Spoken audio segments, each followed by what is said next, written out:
Hi guys, welcome back to my channel. Excited here. Welcome back to our kitchen. What's going on? There it is, green curry paste. So we will have the protein-rich vegetarian dish for today. Cauliflower. I will show you the ingredients, what we will be needing. So we have garlic.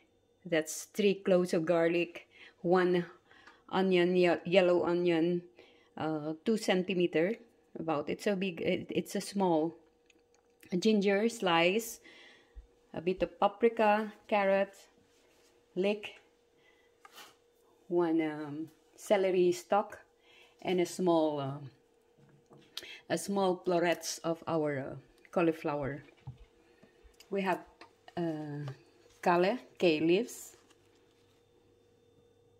very nice, and the star of the show, high in protein, vitamin B, and calcium as well, because this is a substitute for your meat for vegetarians.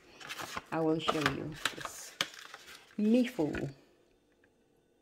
Yes, this is from protein of the milk protein, so that's substitute for your meat.